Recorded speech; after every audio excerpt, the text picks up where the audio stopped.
Smoke would come later. Tonight, it was only shouting. Eleanor Whitmore stood frozen in the narrow hallway outside the kitchen, a tray of broken china scattered at her feet, while Lady Margaret Ashbourne's voice cut through the manor like a whip. "You clumsy, ungrateful girl. Do you know what that set cost? More than you will earn in this house in 5 years." Eleanor bent down and began gathering the shattered pieces with trembling fingers, careful not to let the sharp edges cut her palms. She said nothing. She had learned, over the 6 years she had lived under this roof, that silence was the safest answer to Lady Margaret's temper. "Well, have you nothing to say?" "I am sorry, my lady. I will replace the cost from my wages." "Your wages," Lady Margaret repeated, as though the words amused her. "As if the pittance we give you would cover half of it. Honestly, Eleanor, sometimes I wonder why we keep you at all." The words landed exactly where they were meant to land, deep in the soft place Eleanor had learned to protect. She kept her eyes on the floor, on the white shards glinting in the candlelight, and said nothing more. There was no version of an answer that would satisfy Lady Margaret. There never had been. It had not always been this way. Eleanor could still remember, faintly now, like a dream half forgotten upon waking, a house with warm fires, and a father who read to her by candlelight, a mother who sang while she worked in the garden. That house had burned down in a different way, not with flame but with debt, when Eleanor was 11 years old. Her father's investments had failed. Within a year, both her parents were dead. One from illness, one from what the doctors called a weak heart, but what the servants whispered was heartbreak. Eleanor had been sent to Ashbourne Manor, to the distant cousin who was her only living relation, and told to be grateful. She had been grateful, once. She had tried very hard to be grateful for a long time. But gratitude, she had discovered, was a poor shield against 6 years of being made to feel like a burden in the only home she had left. "Clean this mess," Lady Margaret said, already turning away, her skirt sweeping over the last of the broken china. "And do try not to break anything else before His Grace arrives. I will not have him think we run an untidy house." His Grace. The Duke of Ashbourne. Eleanor had heard the name spoken so often in the past week that it had begun to feel less like a person and more like a weather system approaching, something the entire household was bracing for. She had never met him. He had left for the war when she was still new to the manor. A tall shape glimpsed once across a drawing room before he rode away, and he had not returned since, first kept away by his duties as a soldier, then by the management of estates in the north that required his attention more than his childhood home did.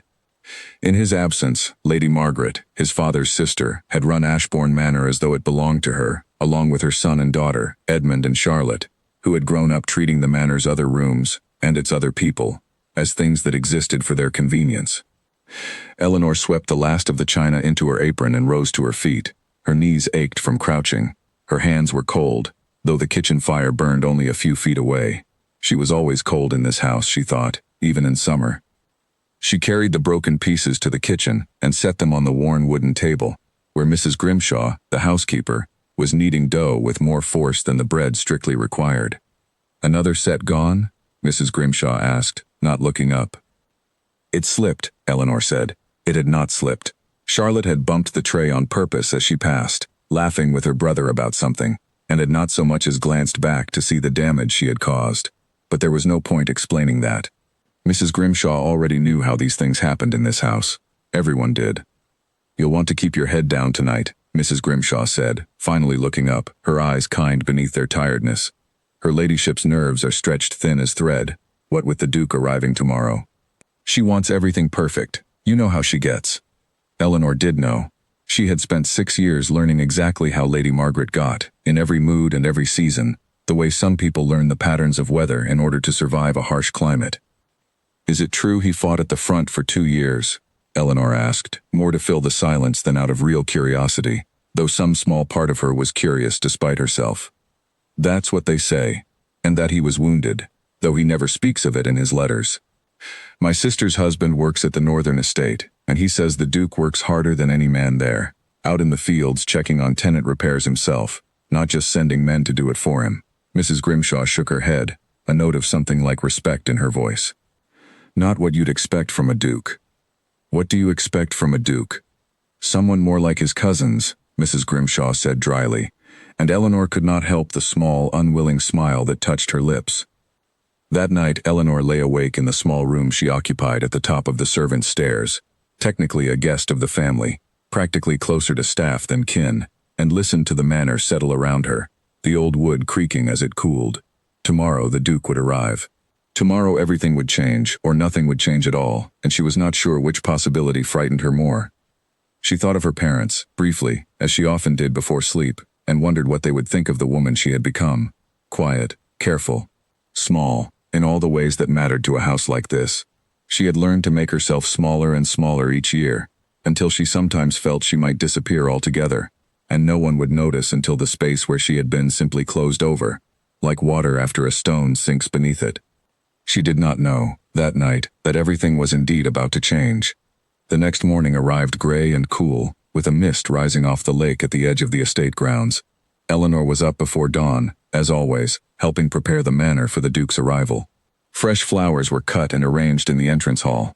The good silver was brought out and polished until it shone. Charlotte fussed over her hair for nearly an hour, certain that her cousin the Duke would notice how she had grown into a proper young lady since he last saw her. Edmund practiced what he would say when he greeted his cousin, rehearsing phrases about estate matters and investments he hoped to discuss. Eleanor moved through the preparations like a ghost, present but unremarked upon, carrying vases and folding linens and staying carefully out of the way. She had no expectations for this day beyond more of the same. A duke, she reasoned, would be even less likely than his relatives to notice a poor companion polishing silver in the background. The carriage arrived at 2:30 in the afternoon. Eleanor was in the front hall, arranging the last of the flowers, when she heard the wheels on the gravel drive and the sudden flurry of movement as the household rushed to assemble itself into a proper greeting line. She stepped back, instinctively, toward the shadows near the staircase, expecting to disappear into the background as she always did. The front doors opened, and Sebastian Ashbourne stepped into his own home for the first time in 5 years. He was taller than Eleanor had expected, though she had only that single distant glimpse from years ago to compare him to. His dark hair was cut short and practical, his face weathered by sun and wind in a way that spoke of years spent outdoors rather than in drawing rooms. He wore his travel clothes still, dust from the road on his boots, and there was something in the way he carried himself, alert and watchful, that made Eleanor think of a man who had spent a long time somewhere that required constant attention to survive. "Sebastian." Lady Margaret swept forward with her arms open and her voice pitched at exactly the warmth she wished to convey. "How wonderful, how truly wonderful to have you home at last." "Aunt Margaret." His voice was low, even, giving nothing away. He allowed her embrace, brief and correct, and then turned to greet Edmund and Charlotte in turn, exchanging the expected words, the expected pleasantries, his eyes moving across the entrance hall as he spoke. Eleanor watched from the shadows, telling herself she was only waiting for a moment to slip away unnoticed, back toward the kitchen where she belonged. But then his gaze found her. It was only for a moment, no longer than a breath, but she felt it land on her the way she had felt Lady Margaret's temper land on her the night before. Except this was different, entirely different, because there was no anger in it, no dismissal. There was only a question, quiet and direct, as though he were asking who she was and why she stood apart from the others. "And who is this?" His voice cut cleanly through Charlotte's chatter about the neighboring families and their marriageable sons. Lady Margaret's smile flickered, just barely, before she recovered it. "That is Eleanor, a distant relation. She helps about the house." Eleanor felt the familiar heat of embarrassment rise in her cheeks at being spoken of as though she were a piece of furniture, useful but unremarkable. She dropped a small curtsy, keeping her eyes lowered. "Welcome home, Your Grace," she said, and turned to leave before anyone could ask anything further of her. "Eleanor." She stopped. No one in this house had ever said her name the way he had just said it, simply, without impatience or condescension attached to it like a weight. She turned back, uncertain, to find him still watching her, his expression unreadable. "Thank you," he said, "for the flowers. This hall has not looked so well cared for in years." It was such a small thing, a single sentence about flowers. But Eleanor felt it settle somewhere deep inside her, a warmth she had not expected and did not entirely trust, and as she made her way back toward the kitchen, she found she could not quite stop thinking about the way he had looked at her, as though she were a person worth seeing at all. She did not yet know how much that single glance would come to matter. She only knew that for the first time in a very long while, someone in this house had looked at her and seen something other than an inconvenience. That night, over a dinner Eleanor was not invited to share, though she helped serve it, Lady Margaret spoke at length about the improvements she had made to the estate in his absence, about the connections she had cultivated for Charlotte's coming marriage prospects, about how well Edmund had learned to manage certain accounts. Sebastian listened, nodded where appropriate, asked careful questions that revealed he was paying far closer attention than his aunt seemed to realize. "And the West Wing," he said, near the end of the meal, setting down his glass. "I noticed the chimney there looked in poor repair as I rode past the grounds this afternoon. Has it been seen to?" A brief silence fell over the table. "It is nothing," Lady Margaret said smoothly. "A small matter. We have been meaning to call for repairs. How long has it been on your list of matters to attend to?" "Sebastian, really, you have only just arrived. Must we discuss household repairs on your first evening home?" He did not answer immediately, and Eleanor, standing near the sideboard with a fresh pitcher of water in her hands, saw something pass behind his eyes, a quiet calculation, before he let the subject go, for now.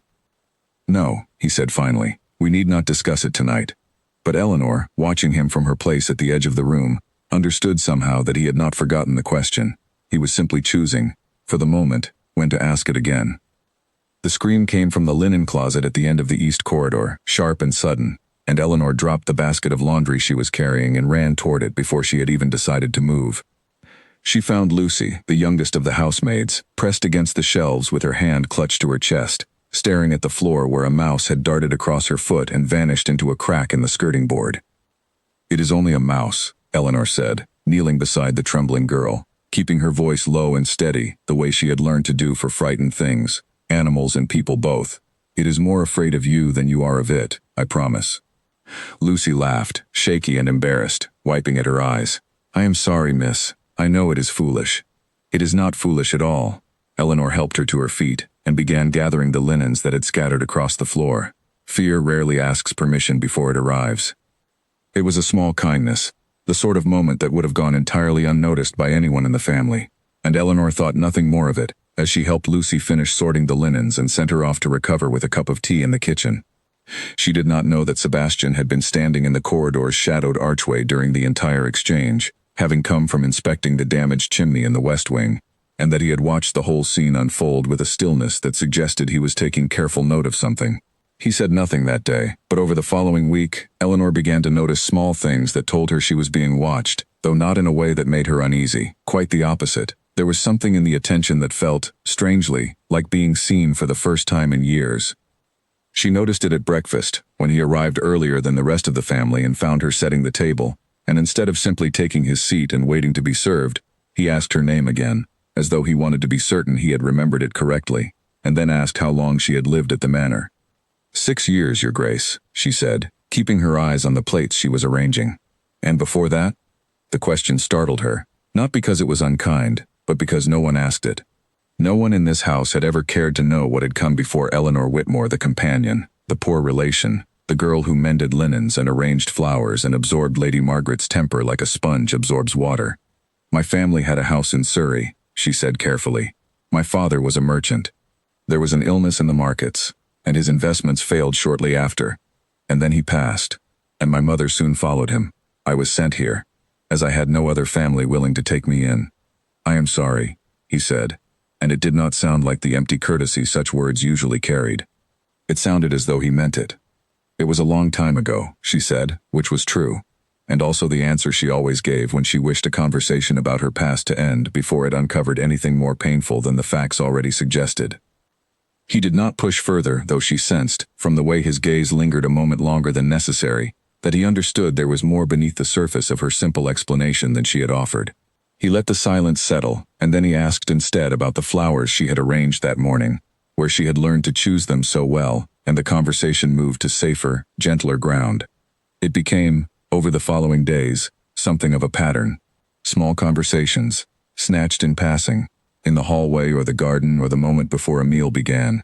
Sebastian asking questions no one else in the household had thought to ask her.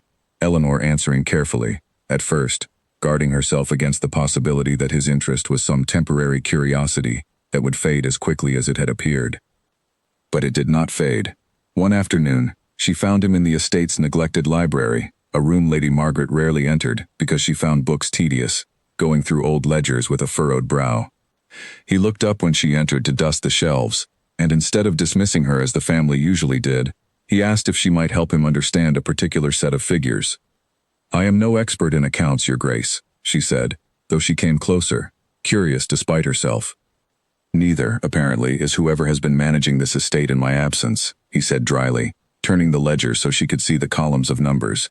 "These figures for the West Wing repairs. Do you see how the amount recorded here does not match the amount recorded 3 pages later, for the same work?" Eleanor leaned over the desk and studied the numbers, and something in her, some quiet part of her mind that had always found comfort in order and clarity, caught immediately on the discrepancy. "This entry says the repair was completed in the spring. But I remember the workmen never finished the job. They came for 2 days and then never returned. Lady Margaret said the cost had grown too high and she would call for them again when funds allowed." Sebastian's jaw tightened, very slightly. So the money was spent, but the work was not done. "I do not know where the money went," Eleanor said quickly, suddenly aware of how close her observation had come to an accusation against the woman who had, whatever her cruelties, kept a roof over Eleanor's head for 6 years. "I only know the chimney was never properly repaired." "I am not asking you to accuse anyone," he said more gently now, noticing her discomfort. "I am asking you to tell me what you saw. There is a difference." It was, Eleanor realized later, the first time anyone in this house had drawn that particular distinction for her. The difference between telling the truth and betraying someone. She had spent so many years learning to keep silent, to smooth over uncomfortable facts for the sake of peace in the household, that the idea of simply speaking plainly, without fear of punishment, felt almost foreign. "The chimney in the West Wing has needed real repair since before you left for the war," she said finally, meeting his eyes. "I have heard the housekeeper say so more than once. It was never a small matter. It has only ever been called one." Something shifted in his expression, gratitude perhaps, or respect, though it was gone as quickly as it appeared, replaced by the same careful stillness he wore whenever he was calculating something behind his eyes. "Thank you, Eleanor," he said.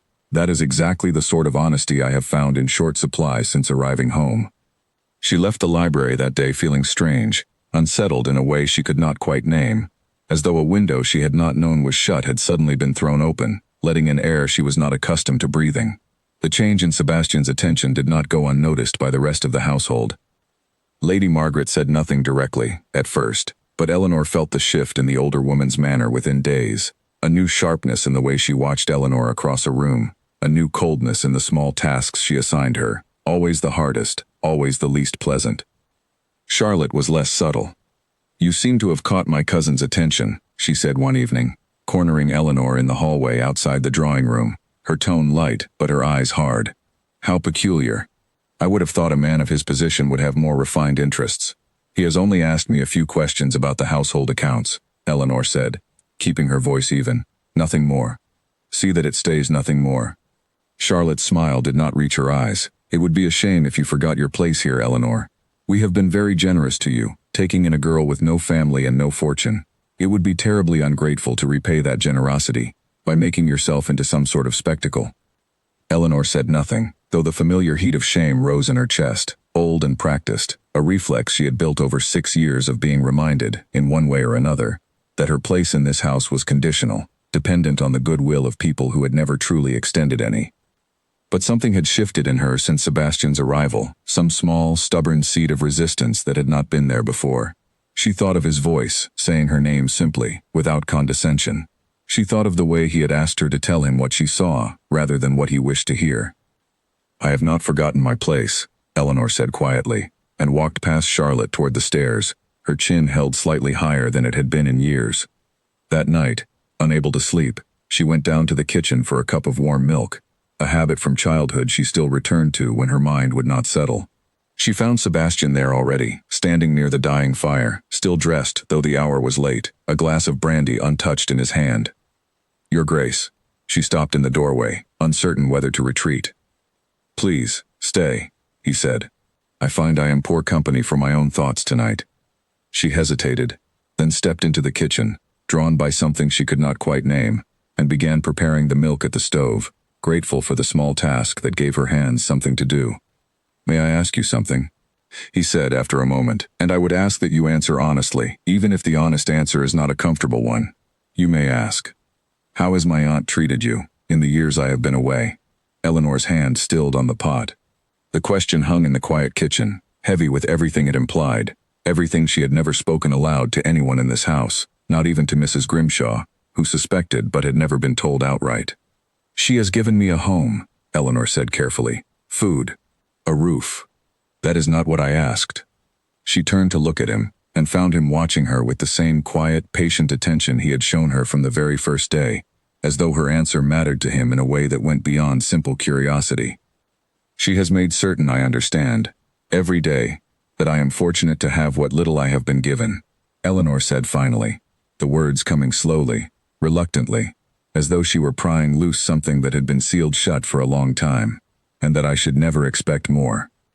Sebastian was quiet for a long moment, his jaw working, his eyes dark with something Eleanor could not fully read, anger perhaps, or something closer to grief. "You deserve more," he said finally, quietly, "than to be made to feel fortunate for scraps." Eleanor did not know how to answer that. No one had ever said such a thing to her before. She poured the warm milk into a cup, her hands unsteady, and did not trust herself to speak for a long moment. "Thank you," she said finally, softly, "for saying so." He nodded, and something passed between them in the quiet kitchen, unspoken but understood, a recognition that had been building since the moment their eyes first met in the entrance hall. Eleanor did not know what it meant, or where it might lead, but she knew, with a certainty that surprised her, that she no longer wished to disappear into the background of this house, the way she had trained herself to do for 6 long years.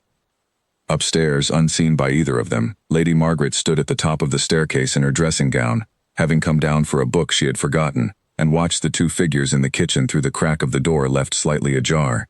Her expression, in the darkness of the hallway, was not one of concern. It was one of calculation. The following morning, Lady Margaret summoned Eleanor to the small sitting room she used for private correspondence, a room Eleanor rarely entered unless called there to be reprimanded for some fault, real or imagined. She found the older woman seated at her writing desk, a letter half finished before her, though she set down her pen the moment Eleanor stepped inside. "Sit," Lady Margaret said, gesturing to the chair across from her, an unusual courtesy that put Eleanor immediately on guard. Eleanor sat, folding her hands in her lap, waiting. "I have noticed my nephew has taken an interest in you," Lady Margaret said, her tone deceptively mild. "I imagine you find that flattering." "He has asked me questions about the estate, my lady. Nothing more." "Of course." Lady Margaret's smile did not reach her eyes. "Let me be plain with you, Eleanor, as I have always tried to be. Sebastian is a young man newly returned from difficult years abroad. It is natural that he might find comfort in the attention of someone beneath him, someone who poses no threat to his standing, someone who asks nothing of him. But you must understand that whatever kindness he shows you now is not the same as regard. It will pass, as such things always do, and when it passes, you will still be here, in this house, dependent on my goodwill." Eleanor kept her eyes lowered, though something hard and cold settled in her chest at the words, at the casual cruelty dressed up as concern. "I understand, my lady." "Do you?" Lady Margaret leaned forward slightly. "Because I would hate to see you make a fool of yourself, or worse, give this family cause to reconsider the charity we have shown you these 6 years. Charity, I remind you, that could end at any time, should you prove yourself an ungrateful burden rather than a quiet, useful presence in this household." The threat was not new. Eleanor had heard some version of it many times over the years, though never quite so directly tied to another person's attention toward her. She rose from her chair when Lady Margaret waved a dismissive hand, and left the room with her spine straight and her expression carefully blank, though her mind turned the conversation over and over as she walked back toward the kitchen. She did not tell Sebastian about the conversation. She was not yet certain what his attention meant, or whether it was wise to trust it, and some old, careful part of her feared that speaking of Lady Margaret's threats aloud might somehow make them more real, more likely to come true. But she found, in the days that followed, that she watched Sebastian more closely than before, curious despite her caution, and she began to notice things about him that went beyond his questions and his careful attention. She noticed the way he treated the staff, always with courtesy, always remembering names and small details of their lives that Lady Margaret had never bothered to learn in years of living alongside them. She noticed the scar along his jaw, faint and pale, that he never explained and she never asked about. She noticed the way his shoulders tensed whenever Edmund spoke carelessly of the estate's finances, as though he were already calculating the cost of years of neglect. She noticed too that he sought her out more often than seemed strictly necessary for a duke inquiring about household accounts, and that the questions he asked began to wander further from ledgers and repairs, toward smaller, gentler things. what she liked to read, whether she had ever wished to travel beyond the estate grounds, what she thought of the gardens, and whether she might wish to see them tended differently, given the chance. No one had ever asked Eleanor what she wished for. She found she barely knew how to answer. The vase shattered against the wall not 2 feet from Eleanor's head, and she flinched back against the corridor's stone wall, her heart hammering, as Edmund Ashbourne stormed past her without so much as a glance of apology. Useless, he muttered, more to himself than to her, though the word landed on her all the same. This entire house is falling apart, and no one lifts a finger to fix anything. Eleanor waited until his footsteps faded down the hall before she began gathering the broken pieces of porcelain from the floor, her hands steady now, long practiced in the particular work of cleaning up after the family's tempers. It was becoming a familiar pattern in the weeks since Sebastian's arrival.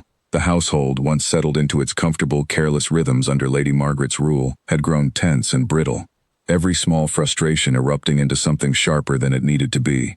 Sebastian had continued asking questions, quiet questions, careful questions, the kind that required real answers rather than the practiced excuses Lady Margaret had grown accustomed to giving. He had reviewed the estate's accounts in full now, spending long hours in the library with the old ledgers spread before him, and Eleanor knew, from the increasingly clipped conversations she overheard passing through the halls, that what he had found there did not please him. The tenant cottages on the eastern boundary have not seen a single repair in 3 years, she heard him say one evening, his voice carrying from the study where he sat with Edmund, the door left carelessly ajar. Yet I find record here of funds allocated for exactly that purpose, twice over. Where did that money go, Edmund? I manage what I am given to manage, Edmund said, his tone defensive. You cannot expect me to account for every decision my mother made in your absence. I can, and I do, given that this estate belongs to me and not to her. The silence that followed was heavy enough that Eleanor, passing with an armful of linens, quickened her step rather than linger to hear more. It was in this atmosphere of mounting tension that Sebastian began, gradually and then with growing deliberateness, to change the way Eleanor was treated within the household. It started small. He insisted, one evening at dinner, that she join the family at the table rather than simply serving it, over Lady Margaret's immediate and pointed objections. She has always taken her meals in the kitchen, Lady Margaret said, her smile tight. It is what she prefers. Is it? Sebastian turned to Eleanor, who stood near the doorway with a serving dish still in her hands, caught unexpectedly in the middle of the exchange. Eleanor, do you prefer to eat alone in the kitchen, or would you rather join us? The question put her in an impossible position, and she knew it, and she suspected he knew it too, though whether he intended the difficulty or simply had not considered it, she could not say. To answer honestly, in front of Lady Margaret, felt like an act of open defiance. To answer as Lady Margaret wished would be a lie, and she had grown weary, these past weeks, of lying about small things, simply to keep the peace. I have never been asked before, Eleanor said carefully, setting down the dish, but I would not mind joining you, if it is truly welcome. It is welcome, Sebastian said, before his aunt could object further, and gestured to the empty chair beside him. Eleanor sat, aware of every eye at the table upon her, aware of Charlotte's barely concealed sneer, and Lady Margaret's rigid, furious silence, and forced herself to eat the meal with as much composure as she could manage, though her stomach was too tight with nerves to taste much of it. It was the first of many such moments. Sebastian began including her deliberately in household discussions, asking her opinion on matters of the garden, the arrangement of rooms, the management of the staff, treating her judgment as though it carried weight equal to his cousin's. He corrected anyone, gently but firmly, who spoke to her with the careless dismissal the family had always shown her, and though he never made a great show of it, never delivered a grand speech about her worth, the accumulation of small corrections began to shift the entire atmosphere of the household. Charlotte's resentment sharpened with each incident. You think this changes anything? She said to Eleanor one afternoon, finding her alone in the garden cutting flowers for the evening table. You think because my cousin has taken a passing fancy to playing the benevolent lord, you have become one of us. You have not. You will never be one of us. I have never claimed to be, Eleanor said quietly, continuing her work, refusing to give Charlotte the satisfaction of a visible reaction. Good, remember it. Charlotte's eyes were bright with something ugly, something Eleanor recognized as fear disguised as contempt, though she did not fully understand yet what Charlotte feared losing. Because when his fancy passes, and it will pass, you will still be nothing more than a poor relation living on our charity. And we will remember exactly how you behaved while you had his attention. Eleanor said nothing further, though the words followed her through the rest of the day, a familiar poison she had grown almost accustomed to absorbing without visible wound. But something had changed in her these past weeks, some quiet strength she had not known she possessed beginning to surface, and she found that Charlotte's threats, though they still stung, no longer had quite the same power to make her shrink. That evening, Sebastian found her in the garden as the light was fading, still finishing the arrangement she had begun that afternoon, and something in her face must have told him that the day had been difficult, because he did not immediately speak of estate matters or household accounts. "You seem troubled," he said instead, settling onto the low stone bench near where she worked. "It is nothing, Your Grace." "Eleanor." He said her name the way he always did, simply, without pretense. "I have asked you before to be honest with me, even when the honesty is uncomfortable. I would ask the same of you now." She set down her shears and considered him for a long moment, weighing whether to speak the truth or offer the practiced deflection she had relied upon for 6 years. Something in his steady, patient gaze decided her. "Your cousin believes your attention to me is a passing fancy," she said. "She believes that when it fades, as she is certain it will, I will be left to face the consequences of having accepted it. She is not entirely wrong to worry about such things. I have learned, in this house, that kindness rarely comes without a cost attached to it eventually." Sebastian was quiet for a moment, his jaw tight, his eyes dark with something that looked, to Eleanor's surprise, almost like pain. "I am sorry," he said finally, "that this house has taught you to expect cruelty behind every kindness. That is not a lesson anyone should have to learn, least of all in their own home." "It has not always felt like my own home," Eleanor admitted, the words slipping free before she could catch them back, surprising herself with their honesty. "I intend to change that," he said quietly. "Whatever else changes in this house, I intend to see that you are treated as you deserve to be treated, for as long as you wish to remain here." Eleanor did not know how to answer such a promise. She had learned not to trust promises, learned that words offered easily were often the cheapest currency in a house like this one. But something in the steadiness of his voice, the consistency of his actions over these past weeks, made her want, despite every careful instinct she had built over 6 years, to believe him. "Thank you," she said finally, softly, and returned to her flowers, though her hands were less steady than before, and her heart, for reasons she did not entirely wish to examine, beat a little faster than the moment strictly required.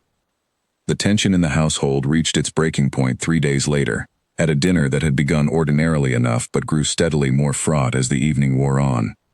Sebastian had spent the afternoon with the estate steward, reviewing the full scope of the repairs neglected during his absence, and he arrived at dinner with the particular stillness Eleanor had come to recognize as barely contained anger. "I have had the full accounting from Mr. Colby," he said, once the first course had been cleared, addressing his aunt directly. "The sum allocated for repairs across this estate over the past 3 years, and the sum actually spent on repairs, differ by a considerable amount. Perhaps you might explain the difference." Lady Margaret's composure did not waver, though her eyes had gone sharp and cold. "Running an estate of this size requires difficult decisions, Sebastian. Not every allocated sum can be spent exactly as planned. Emergencies arise. Priorities shift." What emergencies required diverting funds meant for tenant cottage repairs and the West Wing chimney? "I hardly think this is appropriate dinner conversation." "I think it is exactly appropriate," Sebastian said, his voice still even but carrying an edge now that silenced the rest of the table. "Because I have also discovered, in reviewing these accounts, that Charlotte's wardrobe expenses for this past season alone would have covered the full cost of the chimney repair twice over. I would like an explanation, Aunt Margaret, and I would like an honest one." Charlotte's face flushed crimson. Edmund stared fixedly at his plate. Lady Margaret's jaw tightened, and for a moment, Eleanor, standing near the sideboard, thought the older woman might actually offer some version of the truth. Instead, Lady Margaret's eyes flicked toward Eleanor, cold and calculating, and something in her expression shifted, sharpened into something dangerous. "Perhaps," Lady Margaret said slowly, "you ought to ask your companion about household priorities, Sebastian, given how closely you seem to value her opinion these days. I am certain she has plenty to say about how this family manages its affairs." The deflection was clumsy, obvious, but it accomplished exactly what Lady Margaret intended, turning the table's attention, and Sebastian's scrutiny, momentarily toward Eleanor, instead of the missing funds. "I have no opinion on the matter, my lady," Eleanor said quickly, her voice steady despite the sudden weight of every eye upon her. "I do not concern myself with the estate's accounts." "How modest of you," Lady Margaret said, though her tone made the word sound like an accusation. Sebastian's gaze moved between his aunt and Eleanor, and something in his expression told Eleanor he understood exactly what had just occurred, the deliberate attempt to shift blame and attention away from questions Lady Margaret had no honest answer for. "We will finish this conversation another time," he said finally, his voice quiet but final, "when it can be conducted without deflection or theater. I expect a full and honest account of these expenditures within the week, Aunt Margaret. I will not ask again." The rest of the dinner passed in strained silence. Eleanor felt the weight of Lady Margaret's fury directed at her for the remainder of the evening, an unspoken promise of consequences to come, though she had done nothing but tell the simple truth when asked. Later that night, as she prepared for bed, there was a soft knock at her door. She opened it to find Sebastian standing in the corridor, an expression of quiet apology on his face. "I am sorry," he said, "that my aunt used you as a shield tonight. That was not fair to you, and I should have stopped it sooner." "You need not apologize for her behavior, Your Grace." "Perhaps not, but I find I wish to, regardless." He hesitated, then added, more quietly, "I want you to know that whatever consequences she threatens, whatever difficulties arise from my aunt's displeasure, you will not face them alone. I intend to see this house set right, Eleanor, and that includes ensuring you are treated with the dignity you have always deserved and rarely received." Eleanor studied his face in the dim light of the corridor, searching for the deception she had learned to expect from promises made in this house, and found none. "Thank you," she said again, the words feeling inadequate for the weight of what he had offered, but the only ones she had. He nodded, and turned to go, then paused, glancing back at her with an expression she could not quite name. "Good night, Eleanor." "Good night, Your Grace." She closed the door and leaned against it for a long moment, her heart unsteady, aware that something in the house had shifted tonight, some balance tipped that could not easily be righted again. She did not know, as she finally settled into bed, that Lady Margaret was awake as well, sitting rigid in her own chambers, already turning over in her mind exactly how she intended to reclaim the control that was slipping steadily from her grasp. Nor did Eleanor know that the West Wing chimney, still unrepaired despite weeks of promises and deflections, would not wait patiently for the household's quarrels to resolve themselves. The days that followed brought a strange, uneasy quiet to the manor, the kind of quiet that Eleanor had learned, over her years there, never to trust. Lady Margaret said little to her directly, but the small cruelties continued in subtler forms, tasks assigned at inconvenient hours, meals left cold before they reached her, a general chill in every interaction that spoke louder than any open confrontation could have. Eleanor bore it quietly, as she always had, though she noticed that Mrs. Grimshaw watched her now with a new sort of concern, slipping her extra portions at supper, finding small excuses to keep her occupied in the kitchen, rather than out where Lady Margaret's temper might find her. "You be careful," Mrs. Grimshaw said one evening, as Eleanor helped her clean the last of the pots after supper. "Her ladyship does not take kindly to losing her grip on things, and she is losing it, bit by bit. Every day the Duke stays and asks his questions." "I have done nothing to provoke her beyond existing," Eleanor said, drying a pot with more force than necessary. "That has always been enough for her, hasn't it?" Mrs. Grimshaw's voice was gentle, but there was steel beneath it. "Still, you've got someone in your corner now, for the first time since you came to this house. That is no small thing, whatever else comes of it." Eleanor thought of Sebastian's promise in the corridor, the quiet certainty in his voice, and found she wanted very much to believe it, even as some old, cautious part of her warned against hoping for too much too quickly. Sebastian, for his part, spent the following days deep in the estate's business, meeting with Mr. Colby the steward, riding out to inspect the tenant cottages himself rather than relying on second-hand reports, and returning each evening with his jaw set tighter than the evening before. Eleanor saw him only briefly during these days, exchanged words in passing, a shared glance across the dinner table that carried more warmth than either of them spoke aloud. On the third evening, he found her in the library, where she had taken to spending her rare free hours since he had first invited her there weeks ago. She sat curled in the window seat with a worn book of poetry, the last of the daylight fading gold across the pages. "I did not mean to interrupt," he said, pausing in the doorway. "You are not interrupting. This is your library, after all." "It has felt more like a room in this house since you began using it," he said, coming to sit across from her, his posture weary in a way she had not seen before. "I have spent the day discovering exactly how much has been allowed to fall apart in my absence. Cottages with roofs that leak onto the beds of tenant families, fields left fallow because no one thought to arrange for seed, and still that chimney in the West Wing, patched over with promises and nothing more. Will you have it repaired properly now?" I have already sent for the masons from the village. They begin work within the week. He rubbed a hand across his face, and for a moment, Eleanor saw not a duke, but simply a tired man, carrying the weight of years of neglect he had not caused but now had to correct. I only hope the week passes without incident. Eleanor closed her book gently, setting it aside. You have done more good for this estate and its people in a few weeks than your aunt managed in 5 years. Whatever incidents arise before the repairs are finished, they will not undo that. He looked at her for a long moment, something warm and grateful in his expression. You have a way of saying exactly the thing I did not know I needed to hear. I have had a great deal of practice comforting myself with small truths, Eleanor said, a wry note in her voice. It seemed only fair to share the skill.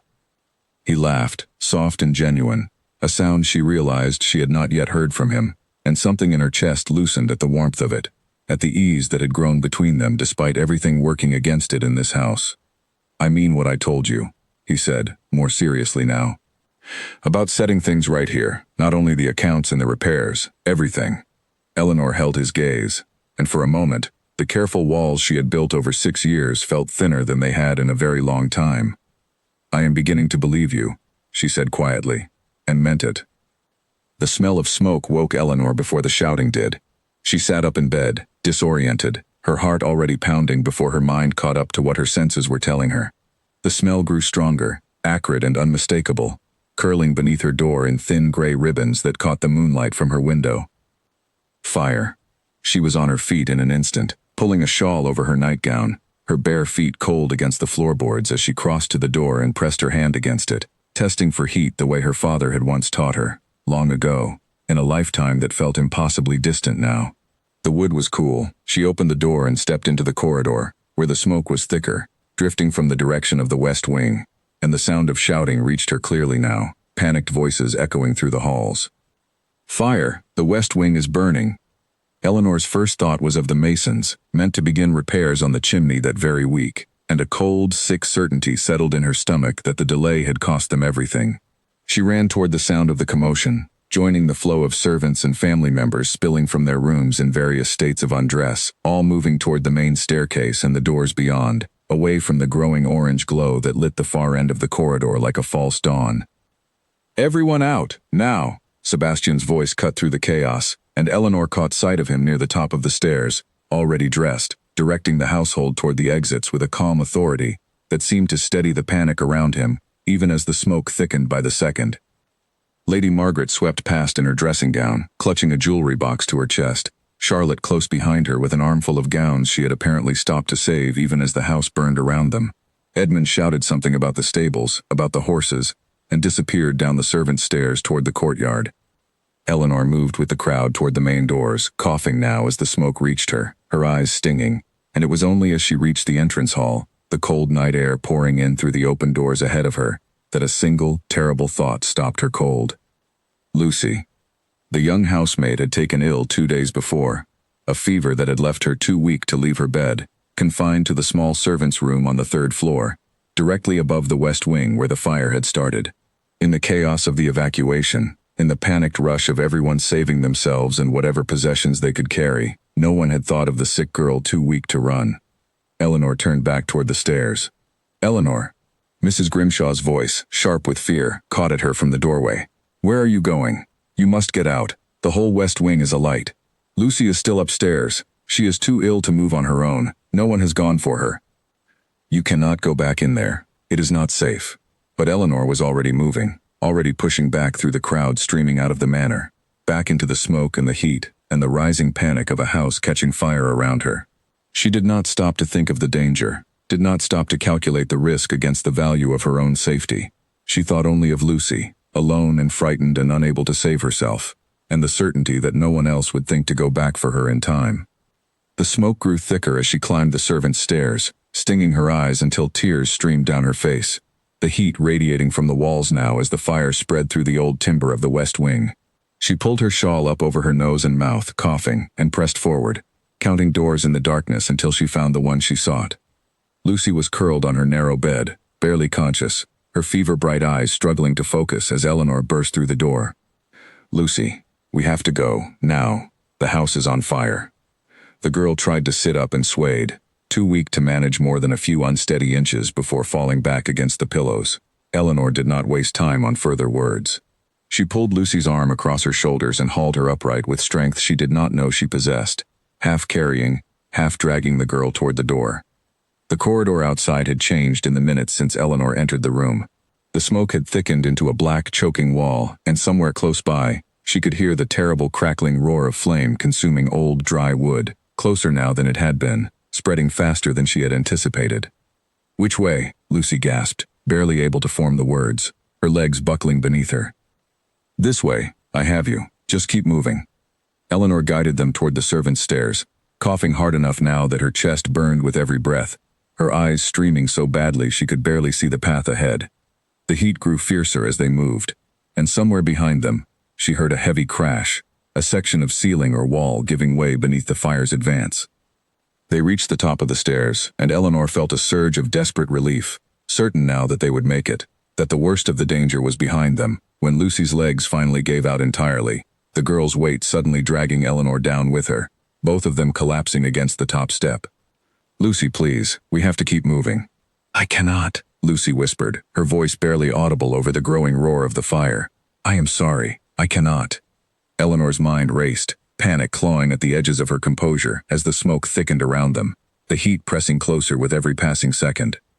She could not carry Lucy's full weight down the stairs alone, not in this smoke, not with her own strength already failing, her lungs burning with every desperate breath. "Someone help us," Eleanor screamed into the smoke-filled darkness, her voice raw and cracking. "Please, someone, we are trapped up here." For a long, terrible moment, there was no answer, only the fire's growing roar and Lucy's ragged breathing beside her, and Eleanor felt something close to despair settle over her, cold and absolute, the understanding that they might not escape this after all. Then, through the smoke, a figure emerged, moving fast up the stairs against the direction everyone else had fled, and Eleanor recognized the shape of him even through her streaming, smoke-stung eyes. "Sebastian, I have you both, hold on." His voice was steady despite the chaos, despite the danger, and he reached them in seconds, pulling his own coat off and wrapping it around Lucy's shoulders before lifting the barely conscious girl into his arms with an ease that spoke of considerable strength. "Eleanor, can you walk?" Yes, go, take her." "We go together." He shifted Lucy's weight against his shoulder and reached his free hand toward Eleanor, pulling her up and steadying her as her legs threatened to buckle beneath her own exhaustion and fear. "Stay close to me. Keep low, the air is better near the floor." They moved together through the smoke, Sebastian carrying Lucy while keeping a firm grip on Eleanor's hand, guiding them both down the servants' stairs as the fire's roar grew louder behind them, the heat now a physical pressure against Eleanor's back. She stumbled once, her vision blurring from smoke and exhaustion, and felt his grip tighten, steadying her, refusing to let her fall. "Almost there," he said, his voice a low, steady anchor in the chaos. "Just a little further." They burst through the servants' entrance into the cold night air, and Eleanor felt the shock of it like a physical blow, the sudden clean coolness after the choking heat and smoke, and she collapsed to her knees on the frost-touched grass, coughing violently, her whole body shaking. Sebastian set Lucy down gently, and several of the other servants rushed forward to take the girl, wrapping her in blankets, calling for water, and for someone to fetch the doctor from the village. Eleanor remained on her knees, gasping for breath, until she felt Sebastian's hands on her shoulders, kneeling beside her, his own face streaked with soot, his eyes searching hers with an intensity that cut through even her exhaustion. "Eleanor, look at me. Are you hurt?"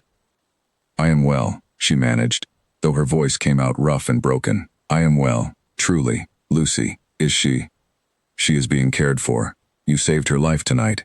His hands moved from her shoulders to her face, gently, as though checking for injuries he could not quite believe were not there. "You went back into a burning house for her, Eleanor. Do you understand how close you came to not walking out again?" "I could not leave her," Eleanor said simply, the words scraping her raw throat. No one else was going back for her. "I could not simply let her." Her voice broke, the full weight of what had nearly happened crashing over her now that the immediate danger had passed, and she found herself trembling, not from cold but from the delayed shock of everything the past minutes had held.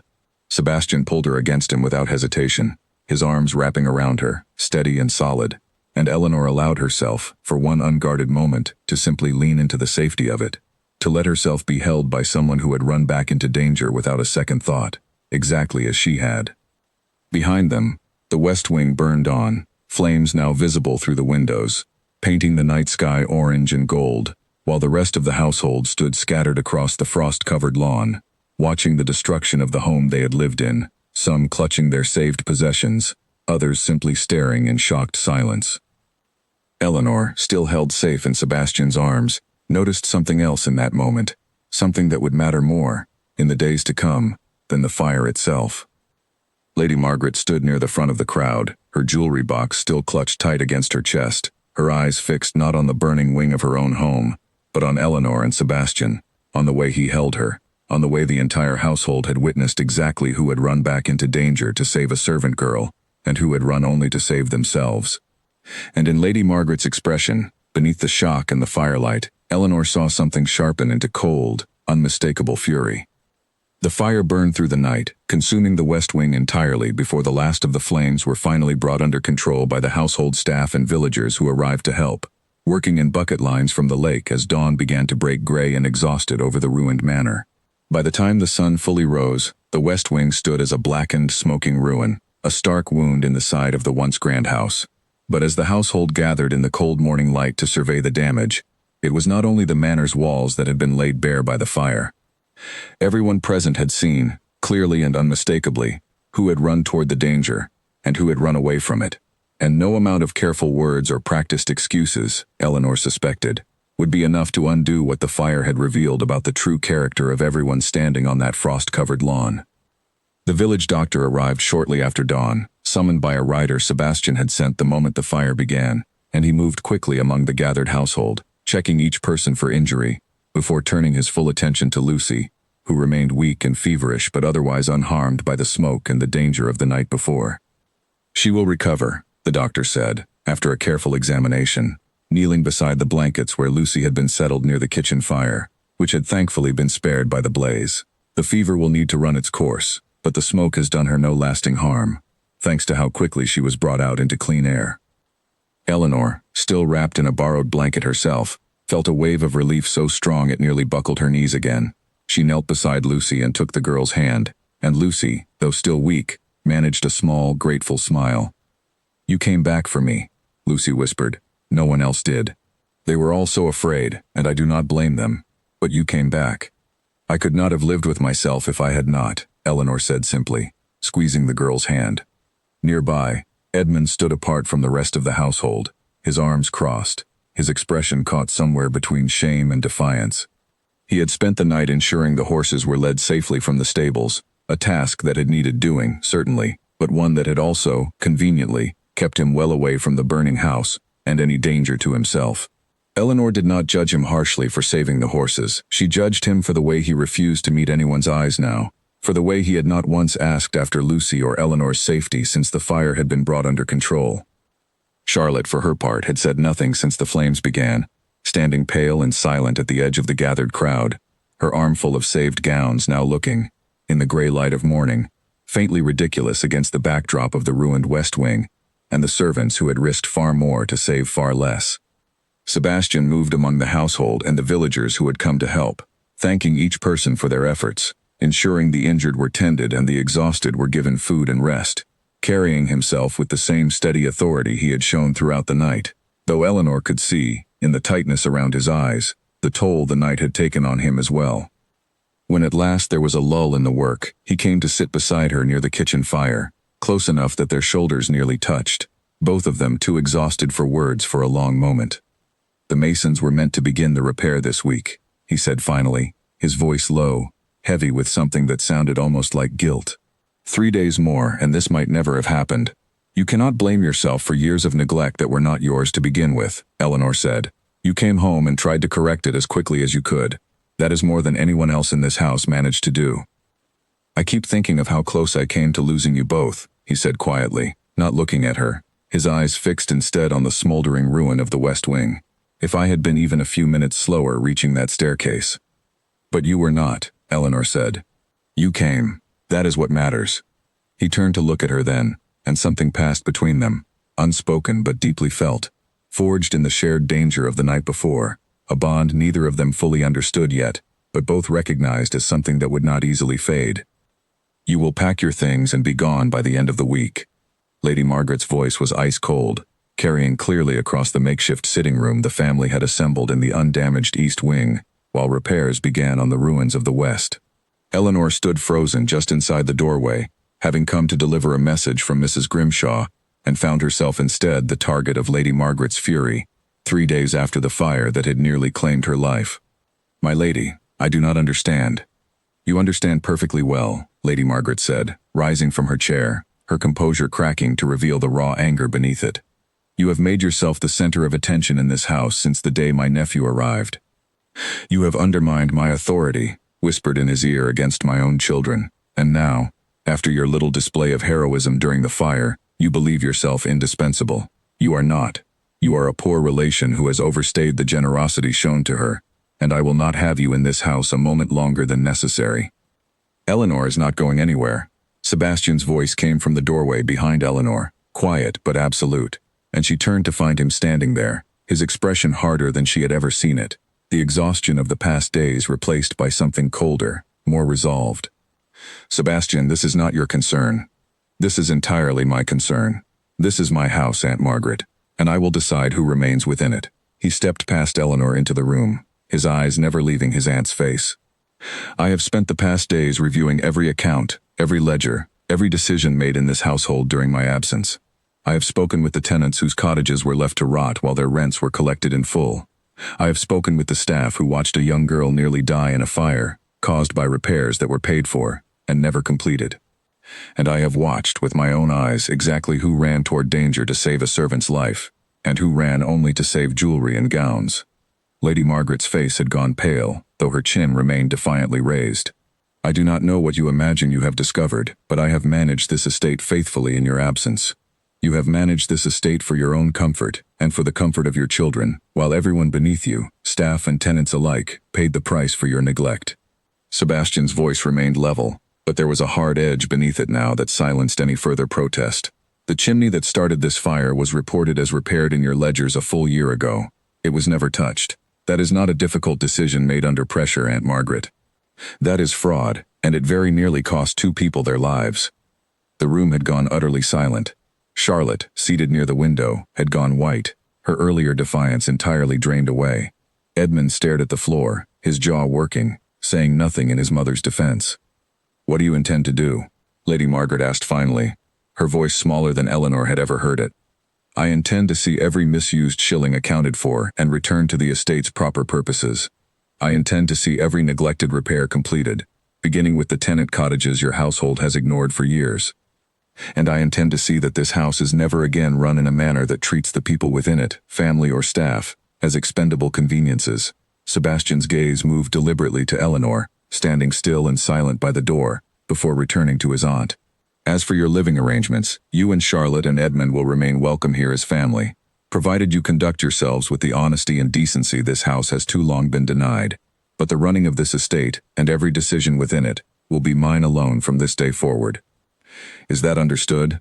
Lady Margaret said nothing for a long moment, and Eleanor watched something shift in the older woman's face, the cold calculation of the past weeks giving way, briefly, to something that looked almost like genuine fear.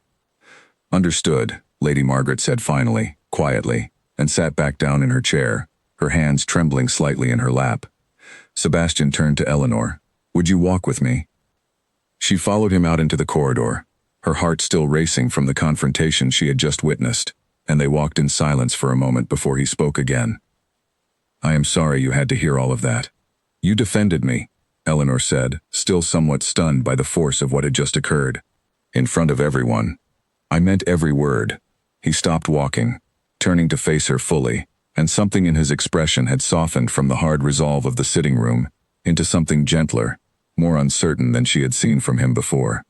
"Eleanor, I have spent these past weeks watching you endure things in this house that no one should have to endure, watching you absorb cruelty with a grace I do not think I could manage in your place. And then I watched you run into a burning building to save a girl you had no obligation to save, at the risk of your own life, without a moment's hesitation. I do not know how to adequately express what that showed me about your character." Eleanor felt heat rise in her cheeks, unused still to praise offered so directly, so without qualification. Anyone would have done the same. "No," he said quietly. They would not have. I watched, that night, exactly who did and did not.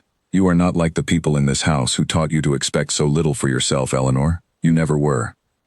She did not know how to answer that, and for a long moment, they simply stood together in the quiet corridor, the weight of everything unspoken between them settling into something that felt, for the first time, like it might finally be given voice. I have spent 6 years in this house, learning to want as little as possible, Eleanor said finally, softly. It was easier that way. Wanting things, hoping for things, only ever seemed to lead to disappointment here. And now? She met his eyes, and found she could not, for once, retreat into the careful deflections that had protected her for so long. Now I find myself wanting things I am afraid to name, for fear that naming them will somehow make their loss more painful, should they prove as fleeting as everything else I have been taught to expect. Name one, Sebastian said quietly. Just one, I promise you, whatever it is, it will not prove fleeting. Eleanor's heart pounded, and she found herself searching his face for any sign of the deception she had trained herself, over 6 long years, to anticipate. She found none. Only the same steady, patient honesty he had shown her from the very first day. I want to matter, she said finally, the words costing her more than she expected, raw and unguarded in a way she rarely allowed herself to be. Not as a convenience, or a poor relation to be tolerated, or a companion whose only value lies in her usefulness. I want to matter to someone, simply for being myself. You matter to me, Sebastian said, without a moment's hesitation, closing the small distance between them.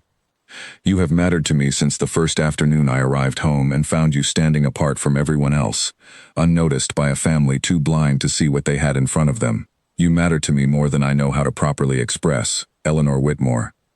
And I intend to spend however long it takes proving that to you, if you will let me. Eleanor felt tears rise unexpectedly to her eyes. 6 years of carefully guarded hope finally breaking free of the walls she had built around it. I would like that, she whispered. Very much. He reached out, gently, and brushed a strand of hair from her face, his touch careful, as though she were something precious he did not wish to frighten away. Then let me begin properly, Eleanor. Would you allow me to court you, openly, as you deserve to be courted? Not in secret, not in stolen moments in gardens and kitchens, but plainly, before this entire household and anyone else who cares to know. Are you certain? She asked, some old fear still whispering that such happiness could not truly be meant for her. Your family, the estate, all of society, will have opinions about a duke courting his poor cousin's companion. I have spent years fighting battles far more dangerous than the opinions of society, Sebastian said, a small, warm smile touching his mouth for the first time since the fire. I find I am not particularly frightened of a little gossip if it means I might finally have the chance to know you properly, without pretense or hiding. Eleanor laughed, soft and disbelieving, joy bubbling up through years of carefully suppressed hope. Then yes, I would like that very much indeed. The days that followed brought changes to Ashbourne Manor that Eleanor could scarcely have imagined possible only weeks before. Sebastian moved swiftly and decisively to correct the damage of years of neglect, bringing in workers to repair not only the burned west wing but every cottage and building his aunt's mismanagement had allowed to fall into disrepair. He reviewed every account personally, ensuring funds went exactly where they were needed, and the tenants who had suffered years of quiet neglect began, cautiously at first, to speak of their landlord with something approaching genuine gratitude. Lady Margaret, stripped of her authority over the estate's management, grew quieter in the weeks that followed, though whether from genuine remorse or simple pragmatic acceptance of her changed circumstances, Eleanor could not entirely say. Charlotte, too, seemed subdued, the sharp edges of her cruelty dulled somewhat by the visible consequences her mother's fraud had nearly caused. Edmund threw himself, somewhat awkwardly at first, into learning the honest management of tenant affairs under Sebastian's direct instruction, as though eager to prove himself capable of more than his mother's example had shown him. And Eleanor, for the first time in 6 years, found herself treated not as a poor relation tolerated on borrowed charity, but as someone whose presence in the house was valued, whose opinions were sought, whose comfort mattered to the man who now ran every aspect of the estate. Lucy recovered fully from her fever within a fortnight, and the bond forged between her and Eleanor during the fire deepened into a genuine friendship, one of many small changes that softened the atmosphere of a house that had, for so long, felt more like a careful battlefield than a home. One morning, Eleanor accompanied Sebastian on his rounds of the tenant cottages along the eastern boundary, the same cottages whose neglected repairs had first raised his suspicions of his aunt's mismanagement. The workers had already begun replacing rotted roof beams and repairing crumbling chimneys, and the tenant families greeted Sebastian with a warmth that had clearly grown since his first difficult visits weeks before. An older woman named Margaret Coombe, no relation to Lady Margaret despite the shared name, a coincidence that made Eleanor smile privately each time she heard it, thanked them both with tears in her eyes as she showed off her cottage's newly repaired roof. 3 winters we asked for this repair, the woman said, and 3 winters we were told the funds were not available. While the rain came through onto my grandchildren's beds, I did not think I would live to see it properly fixed. You should never have had to wait so long, Sebastian said, and Eleanor heard the genuine regret in his voice. The weight of responsibility he carried for years of neglect he had not caused but now worked tirelessly to correct. You have said it right now, Your Grace, and that is what matters, the woman said, and then, glancing at Eleanor with a knowing warmth in her eyes, added, and it seems you have found good company to help guide your judgment, if I may say so. Eleanor felt herself flush, though she found she did not mind the gentle observation as much as she once might have. Walking beside Sebastian through the tenant lands, watching the genuine gratitude of people whose lives had been quietly improved by his decisions, she felt something she had rarely allowed herself to feel in 6 years at Ashbourne Manor, a sense of purpose, of belonging to something larger than her own small, careful existence. Back at the manor, the changes continued in smaller, quieter ways as well. Charlotte, whom Eleanor had expected to remain a source of quiet hostility, surprised her one afternoon by seeking her out in the garden, her usual sharp confidence noticeably subdued. I owe you an apology, Charlotte said, without preamble, twisting her hands together in a manner Eleanor had never seen from her before, for the things I said to you, over the years, and especially in recent weeks. I was frightened, I think, of losing the only life I had ever known, and I took that fear out on you because it was easier than examining my own family's failings. Eleanor studied her for a long moment, uncertain how much sincerity to grant the sudden shift, but found, on balance, that Charlotte's discomfort seemed genuine rather than calculated. Thank you for saying so. I do not expect you to forgive me easily. I would not, in your position. Charlotte managed a small, wry smile, the first genuine expression Eleanor had seen from her in longer than she could remember. But I find myself hoping we might, in time, manage something better than the coldness we have shared these past years. I would like that, Eleanor said, and found, somewhat to her own surprise, that she meant it.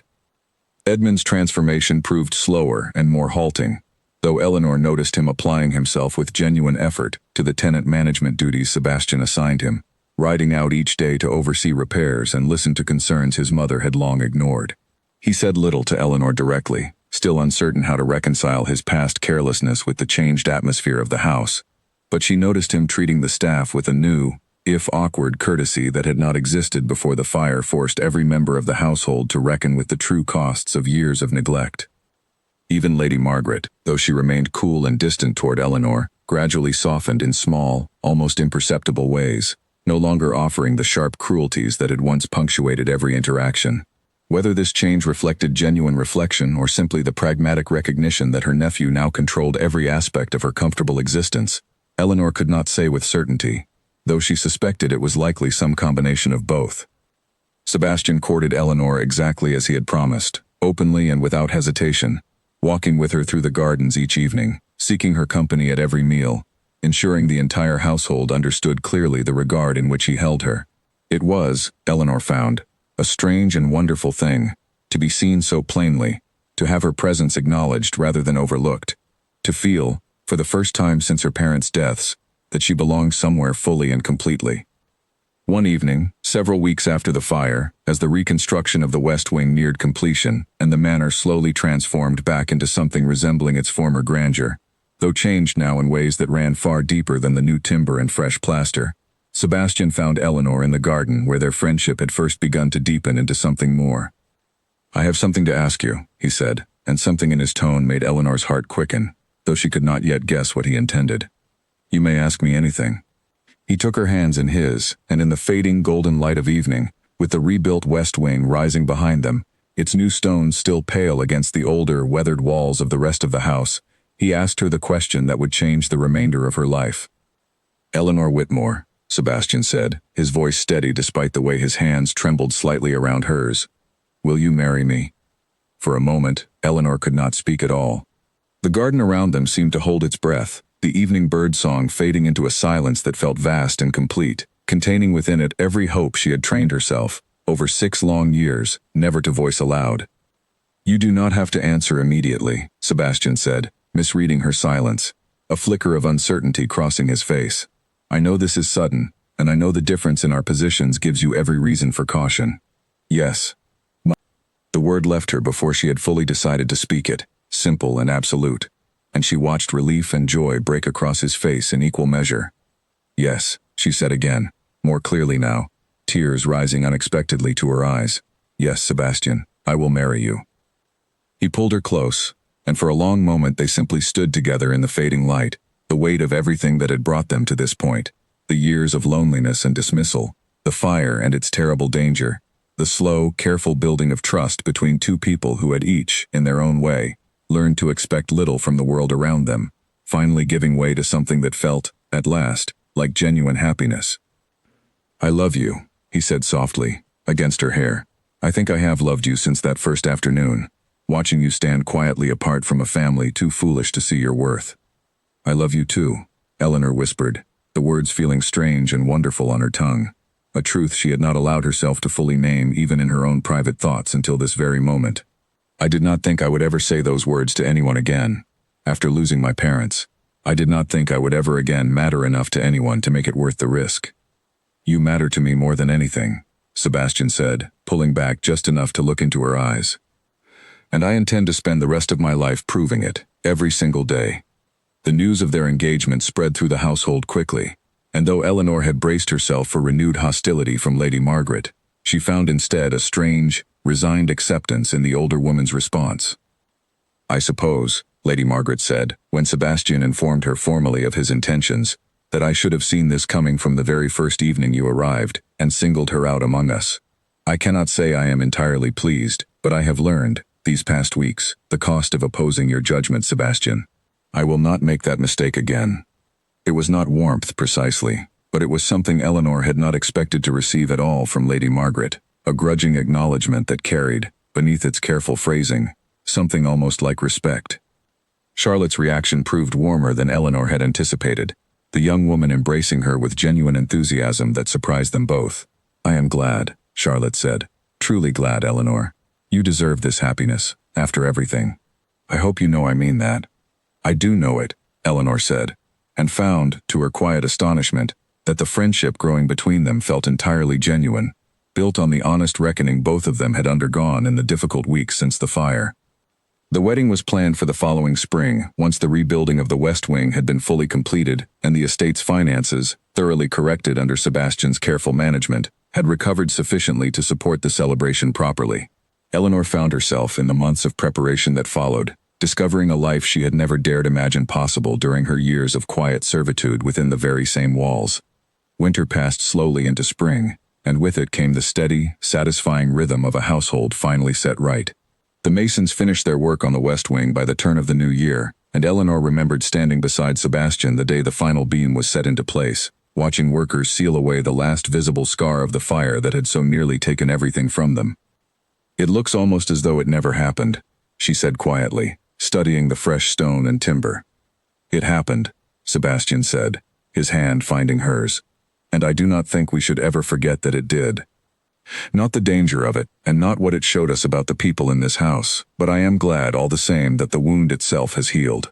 Mrs. Grimshaw took the news of the engagement with tears of unguarded joy, embracing Eleanor so tightly that Eleanor laughed even as her own eyes filled. "I have watched you since the day you arrived here, a frightened girl with nothing left in the world but the clothes on her back," the housekeeper said, holding Eleanor at arm's length to study her properly. "I always believed you deserved better than what this house gave you for so many years. I am only glad I lived to see you finally receive it. You were the only kindness I had in this house, for years," Eleanor told her. "I will never forget that." "And you shall have a place of honor at the wedding," Eleanor added, "not below the stairs but among the family, where you belong." Mrs. Grimshaw waved a hand, embarrassed by the attention, though Eleanor could see how deeply the offer moved her. The engagement months brought other changes as well. Sebastian formally settled an income upon Lucy, ensuring the young woman's future security, regardless of whatever path her life might take, a gesture Lucy accepted with disbelieving gratitude. I only did what any decent person would do, Lucy protested, when Eleanor visited her to explain the arrangement. Perhaps, Eleanor said, but decency has been in short supply in this house for a very long time, and Sebastian intends that it never be forgotten when it finally appeared. You mattered enough to risk everything for.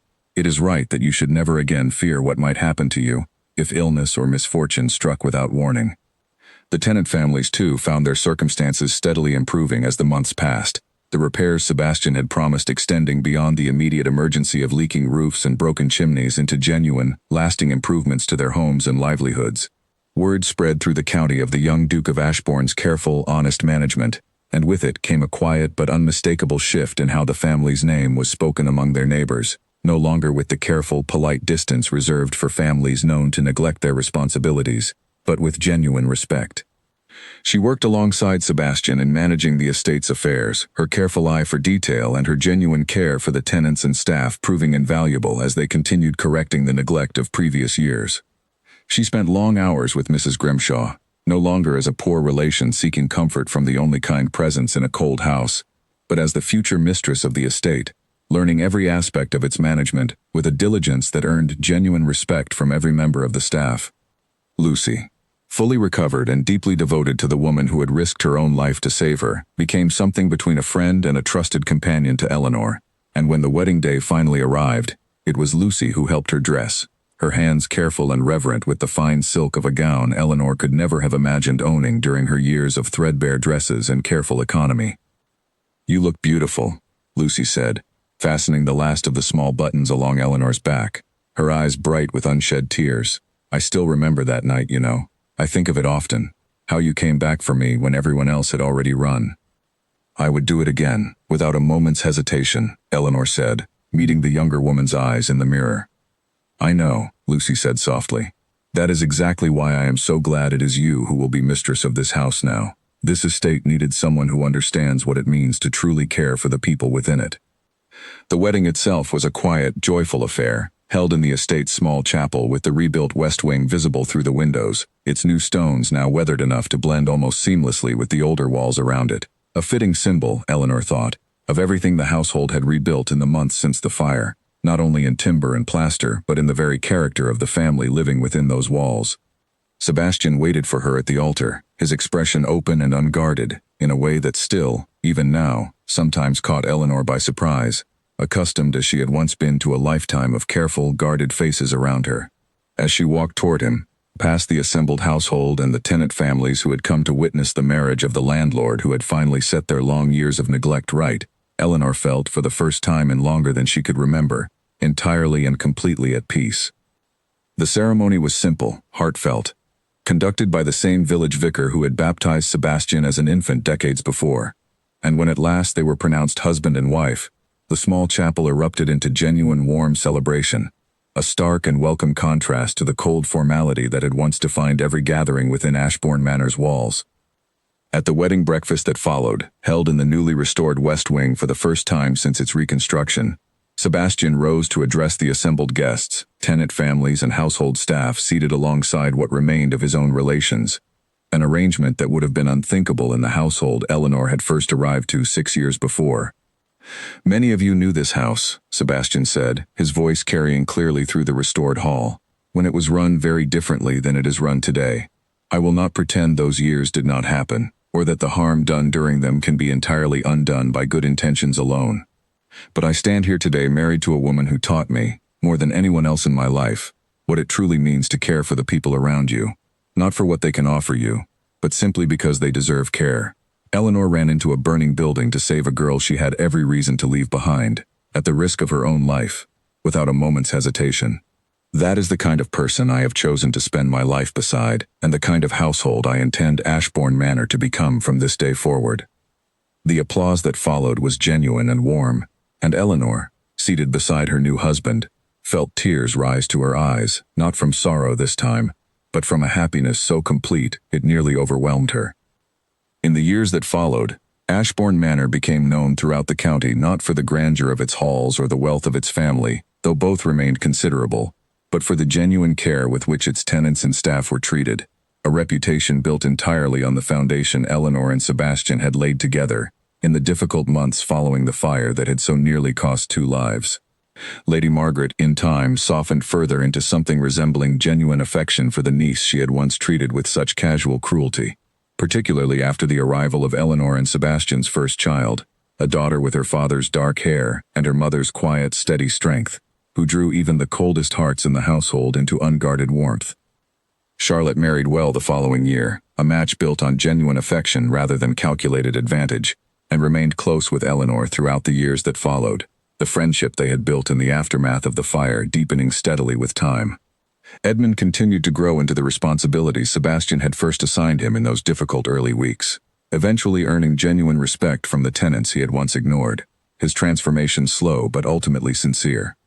And Eleanor, who had spent 6 long years believing herself unwanted, unremarkable, a burden tolerated rather than a person valued, found herself, at last, exactly where she had once believed she would never belong, fully, completely, and permanently at home.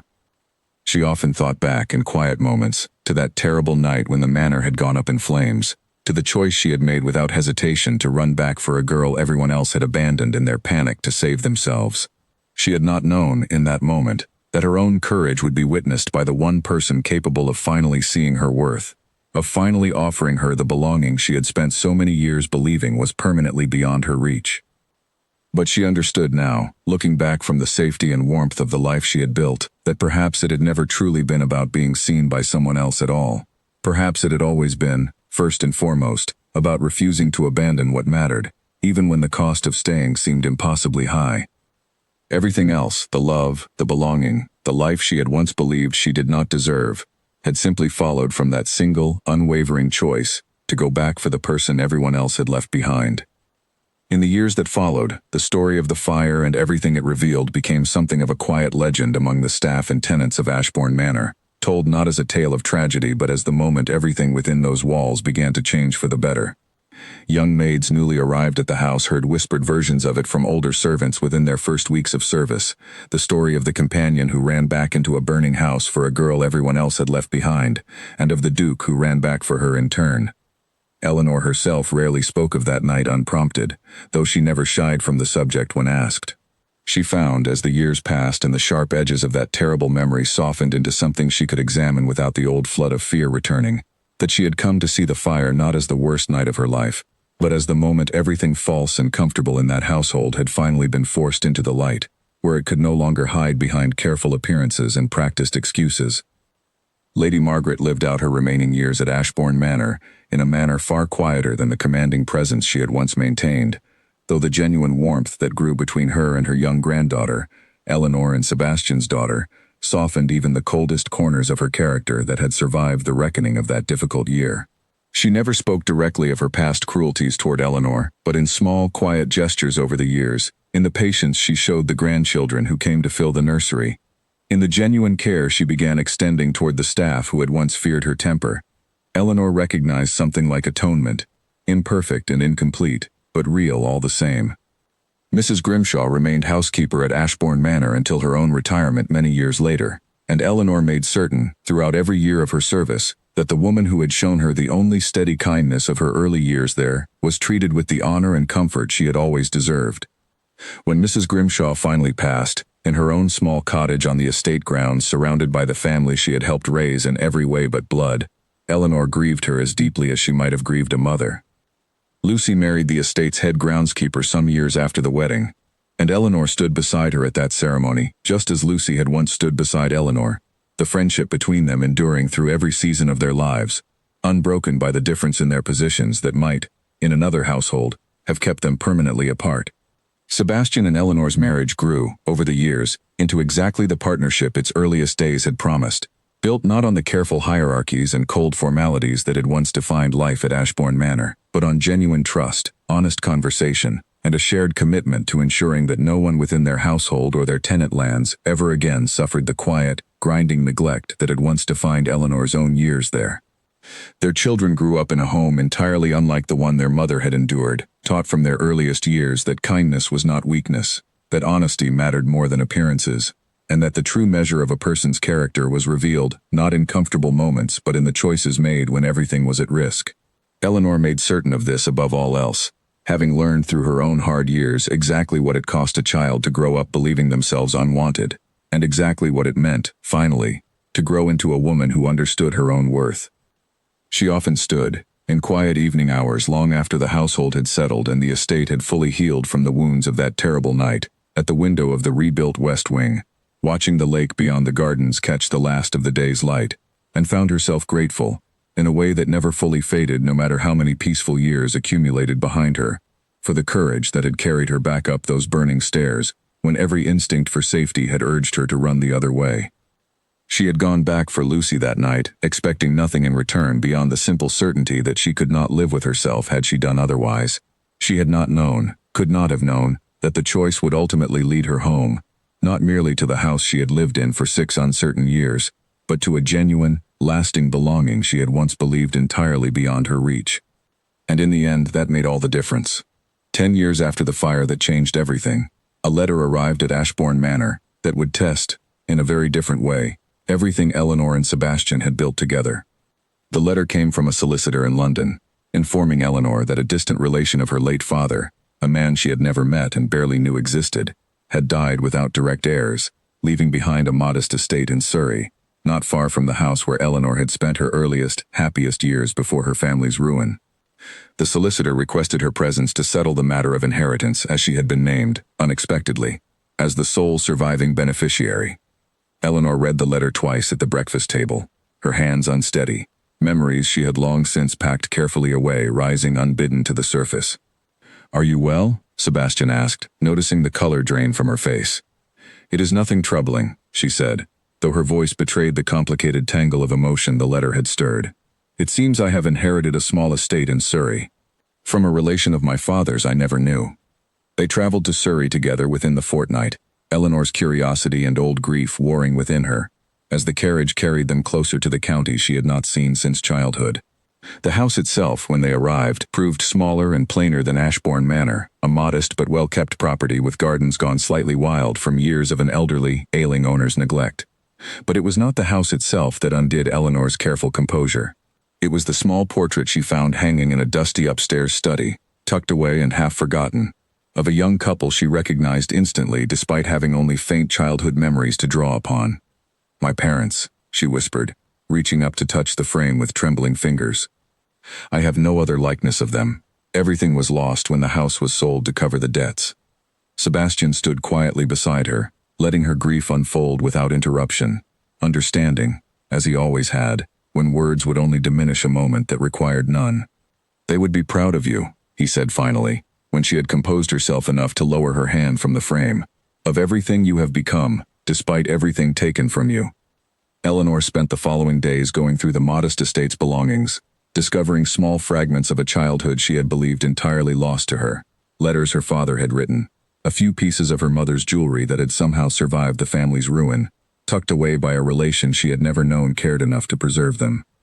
The solicitor explained that the relation, a reclusive man who had lived alone for decades, had apparently followed news of Eleanor's marriage to the Duke of Ashbourne with quiet interest in his final years, though he had never reached out to claim any connection during his lifetime, uncertain perhaps whether such an unexpected reunion would be welcome. "He left a letter for you," the solicitor said, producing a sealed envelope, yellowed slightly with age. Instructions were that it be given to you only after the full inheritance had been settled. Eleanor opened the letter that evening, alone in the study where she had found her parents' portrait, while Sebastian waited nearby, present but giving her the privacy the moment required.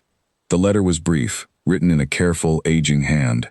The relation explained that he had lost contact with her father many years before her family's ruin, over some old disagreement neither of them had ever fully resolved, and that he had followed news of her difficulties from a distance, too proud and too uncertain to reach out directly, though he had never stopped regretting the silence between them. He had watched, from afar, as she grew from a girl who had lost everything, into a woman who had built, through her own courage and character, an entirely new life worth admiring. He hoped, in leaving her what remained of his modest estate, to offer some small measure of the family connection circumstances had denied her for so many years. Eleanor wept over the letter, grief and gratitude tangled together in a way she found difficult to separate, mourning a connection she had never known she possessed, even as she grieved anew the parents she had lost so young. "I always believed I had no family left beyond what I built myself," she told Sebastian later that evening, as they sat together in the modest house's small parlor. It seems I was not quite as alone as I believed, even in those darkest years. I simply never knew it. You were never as alone as this house made you feel, Sebastian said gently. Even in your darkest years at Ashbourne, before I returned, you had Mrs. Grimshaw's kindness, and your own strength, which never once abandoned you no matter how thoroughly everyone else did.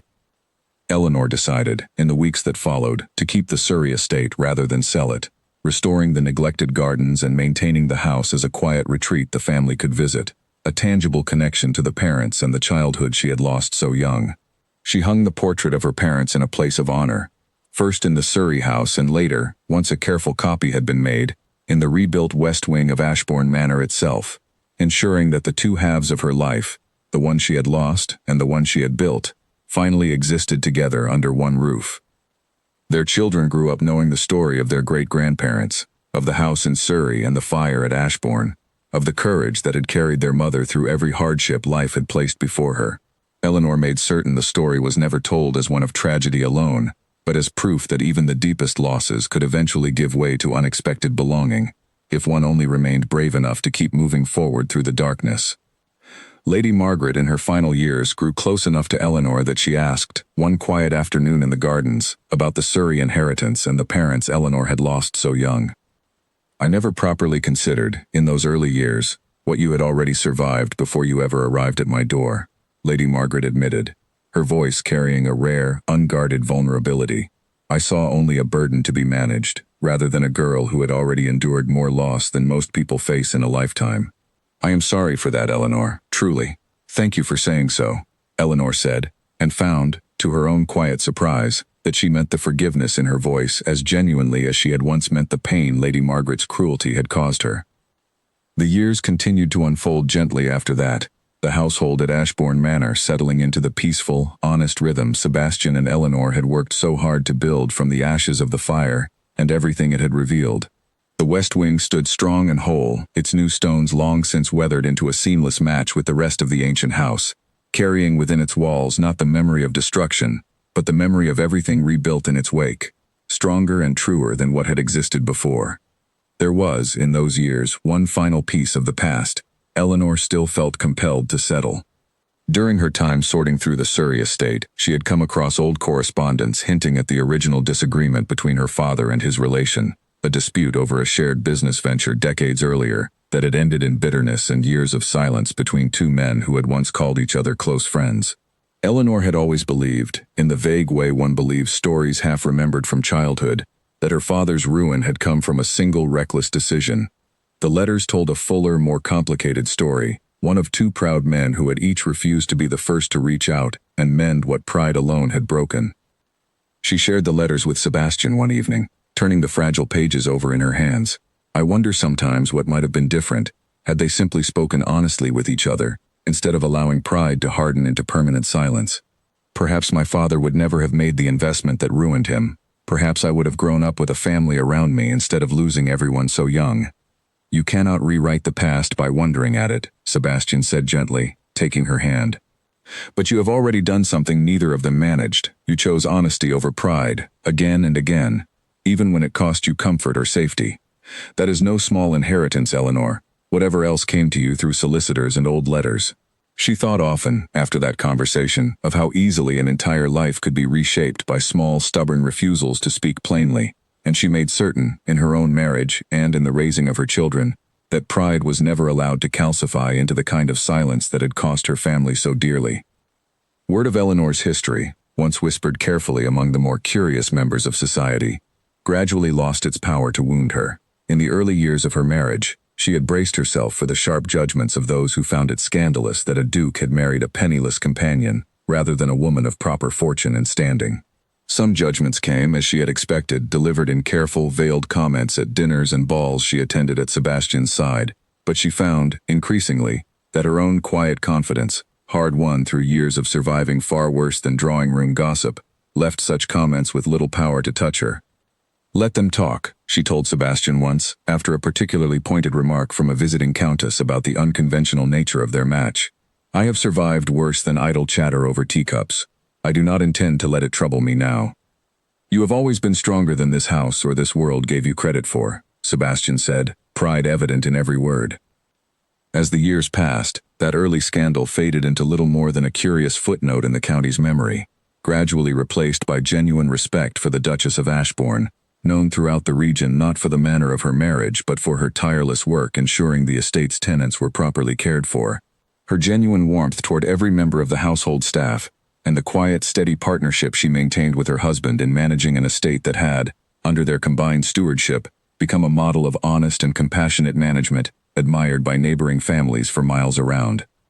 Eleanor Whitmore, who had once believed herself unwanted and unremarkable, a burden tolerated rather than a woman valued, had become, through her own unwavering courage and the love of a man who had seen her worth from the very first afternoon of his return, exactly what she had once believed impossible. Fully seen, fully loved, and fully, finally, home.